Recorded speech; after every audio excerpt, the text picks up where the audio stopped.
Two strokes, lightweight, affordable, and no fuss. They've built quite a legacy over the years, and it's no secret that we absolutely love them at Bike Sales. Nowadays, four strokes might be the rage with a lot of riders, but the modern two-stroke is making a major resurgence on the enduro trail. And I think the 2022 Husqvarna TE 300i is a bit of an exclamation point on the trend. Fuel injected, loaded with quality kit and some really smart electronics, the TE 300i is also a lot more expensive than two strokes of old. Let's take a closer look.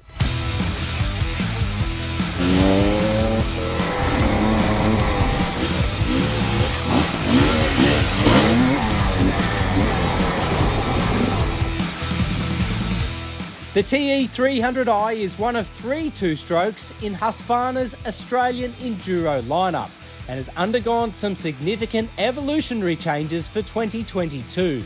At $16,525 or a pinch over $18,000 right away, it certainly dispels the thinking that two-strokes are the budget-friendly alternatives to modern four-strokes. However, the TE 300i gets plenty of kit out of the box. So beginning with the visual stuff, there's a very clean, very simple new colourway for 2022. Gone are the splashes of blue from the predecessors, plastics or graphics. There's now a lot more grey involved, grey seat, grey frame, grey handlebar guards, and also these really cool electric yellow accents dotted around the bike. Otherwise, there's a new Braktec hydraulic clutch, Braktec brakes, and updated damping and action for the forks and shocks.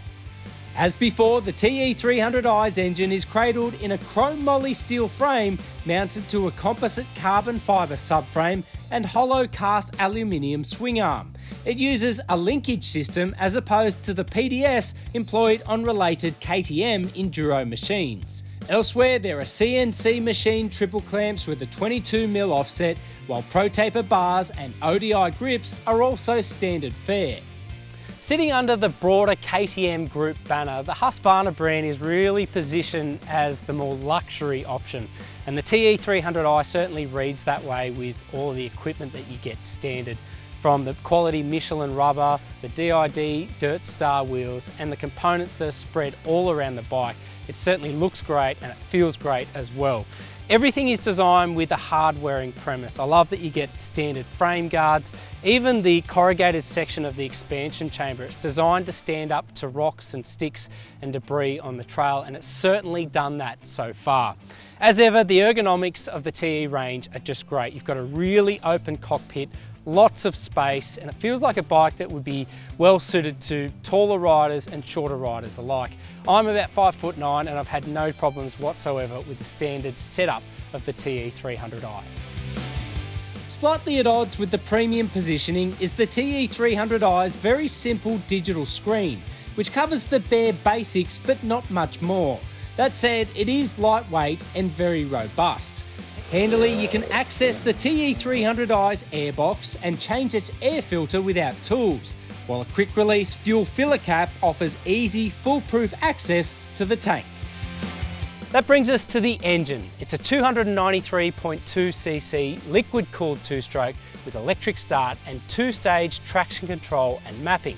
It's mated to a 6-speed gearbox, and importantly, it has both fuel injection and oil injection. So that means no more jetting changes, no more pre-mixing fuel before you go out and hit the trail. The two-stroke oil tank and pump holds about 700 millilitres worth of oil, and crucially, the engine will actually cut out before the system runs out of oil, so no unwanted rebuilds. With that amount of oil, you're going to get about 700 kilometres to a full reservoir, while the fuel tank offers 8.5 litres worth of fuel. With the latest injection changes, the two-stroke is actually more economical than before, so you're going to get decent stints out on the trail before you need to refuel. Importantly, the injection system also significantly reduces emissions and meets the latest Euro 5 targets, future-proofing the humble two-stroke for a few years yet. It's certainly not as loud or prone to vibration as two-strokes of old. Instead, the TE 300i packs a swift, effective punch.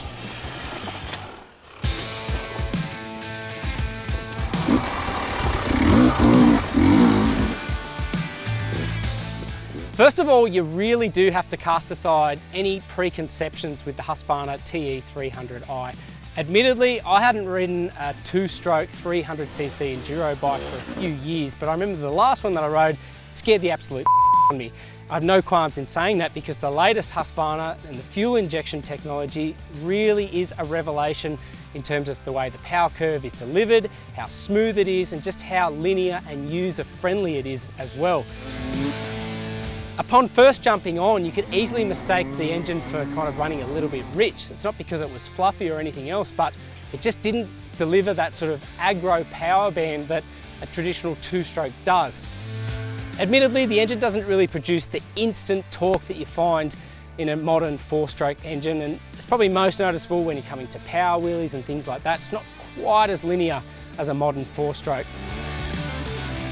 Where the TE 300i really comes into its own is tight fire trails and climbs. It is remarkable, next level on that stuff. The engine doesn't flame out, it's virtually immune to stalling, and unlike a modern four-stroke engine, you don't have that constant engine inertia trying to amble you along. It means that you can get to a really tight pinch point on a climb or the bottom of an obstacle, and you just have a moment or two. The engine feels really balanced. You have a moment or two just to pick out the line that you want to go and charge at it. And the traction, everything else works super well. Changes to the suspension settings on the fork and shock are said to improve rider feedback, and on test, both produce excellent feeling and a huge breadth of capability. In a word, the fork and the shock feel really progressive. I say that because they deal with pitter-patter style bumps, they provide lots of feedback through crevices and things like that. Yet there's also a lot of progression in the damping as well. Like some of the bigger hits that we took on today, it never bottomed out, and even though the setup is softer, it's nice and linear with the way that it moves through its stroke. More experienced riders might find that they'd like a little bit more firmness in the fork, a little bit more balance between the front and rear, but as a basic setup without any touches at all to the clickers or anything else, it works quite well. That brings us to the brakes. Now, if you recognise the Braktec logo, that's because they're in use on gas machines. Gas owns Braktec, so the decision was made by Husqvarna to basically take their braking in-house so that they can control all of the production cycle with all the setbacks that are happening with COVID-19. The brakes work really well. They're immune to fade. They're nice and linear in their modulation. I found the front and rear brake were dependable and worked really well in all scenarios. Out of the box, the TE 300i feels ready to tackle any off-road task, and fine-tuning would only improve its appeal. We didn't play around too much with the two-stage engine mapping or traction control settings, and didn't even touch its clicker settings or sag. The potential here is huge. Not so long ago, a 300cc two-stroke enduro bike would have had many riders shaking in their boots. But the Husqvarna TE 300i is clearly a perfectly manageable, well-balanced motorcycle that really revels in those tight and tough conditions. It inspires confidence, it makes the right noises, and it's just fun out on the trail. For me, it's truly worthy of the lofty price of entry.